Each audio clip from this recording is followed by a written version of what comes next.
Canada visa application क्यों inside Canada extensions बहुत ज़्यादा टाइम ले रही हैं as compare to the applications जो लॉन्च होती हैं आउटसाइड कनाडा से।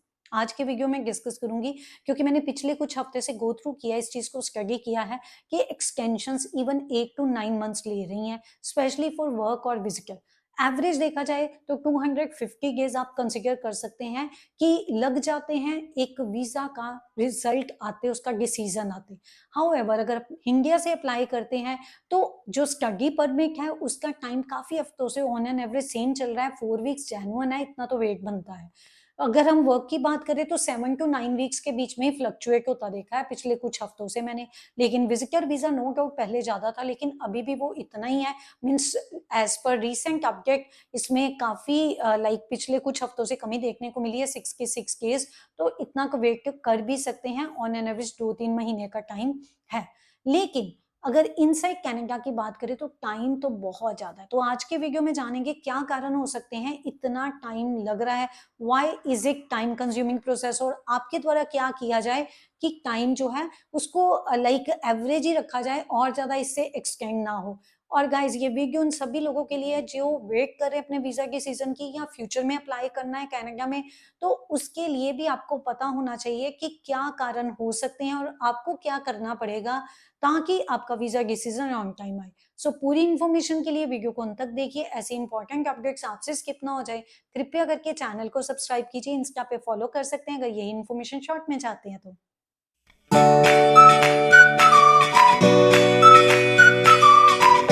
पहला रीजन जो मैं डिस्कस करने जा रही हूँ दैट इज बैकलॉग। आईआरसीसी की इन्वेंट्रीज देखा जाए तो पिछले कुछ महीनों में बैकलॉग कम होने का नाम नहीं ले रहा। ऑन एन एवरेज ये मोर देन 1 मिलियन एप्लीकेशंस को टच कर रहा है। तो कहीं पे थोड़ा कम हो जाता है, थोड़ा ज्यादा होता है, बट मेजर चेंज नहीं देखने को मिला।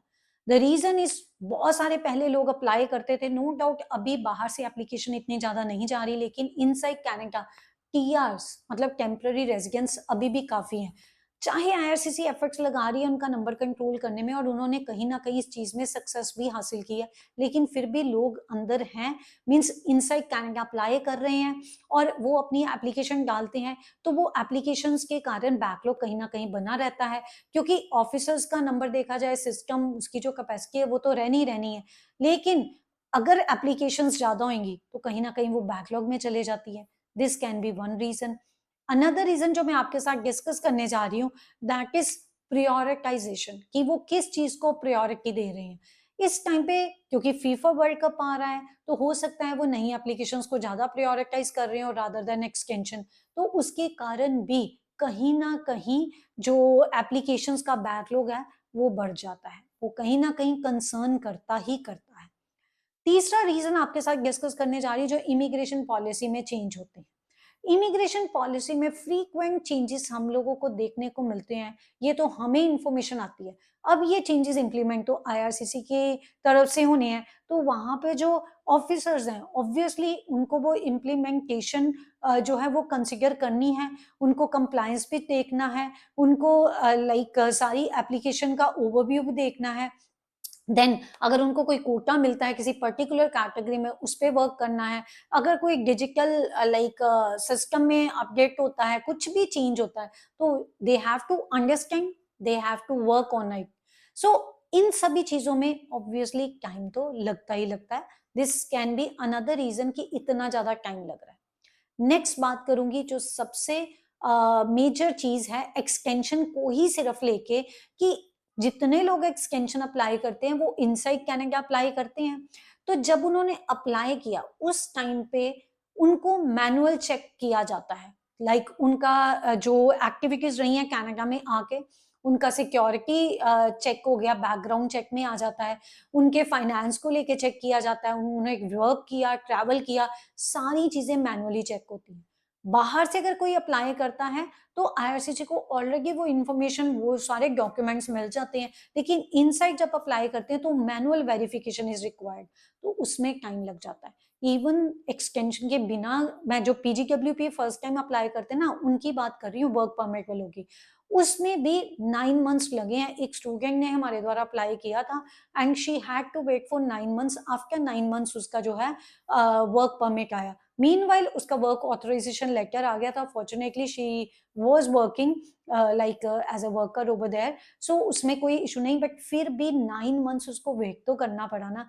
टाइम काफी जो है इनसाइड कैनिंग एप्लीकेशंस के लिए काफी ज्यादा है। तो ये सारे रीजन हो जाते हैं कि जिसके कारण टाइम बहुत ज्यादा बढ़ जाता है। अब आपको क्या करना है, आपको बड़ी इंपॉर्टेंट चीजें 3 स्टेप्स बताने जा रही हूँ जो आपको ध्यान में रखने हैं।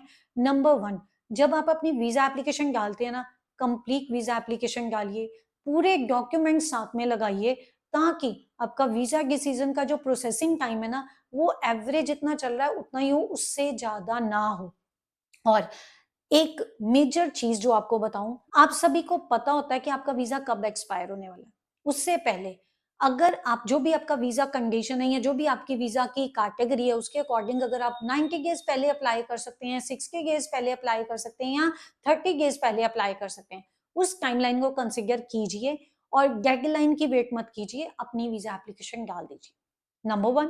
उसके बाद अगर आप वीजा एप्लीकेशन डालते हैं, आईआरसीसी को किसी डॉक्यूमेंट की जरूरत है, वो आपको नोटिफाई करते हैं, आप रेगुलरली अपना जीसी की पोर्टल पे जाके चेक कर सकते हैं। और जैसे वो आपको कोई मैसेज आता है, वो आपसे कोई डॉक्यूमेंट मांगते हैं, आपके पास वो डॉक्यूमेंट होने चाहिए। उसको भेजने में बहुत ज्यादा टाइम मत लगाइए, उसमें भी डेडलाइन का वेट मत कीजिए। अगर वो कहते हैं 30 डेज है आपके पास ये डॉक्यूमेंट सबमिट कराने के, तो आप 30 डेज वेट मत कीजिए, आप उसको जितनी जल्दी हो सकता है प्रोवाइड कर दीजिए। पहले तो कोशिश ये कीजिए जितने भी डॉक्यूमेंट्स आपके पास होने चाहिए, ताकि जैसे वो मांगे आप उसको साथ में ही अपडेट कर दें।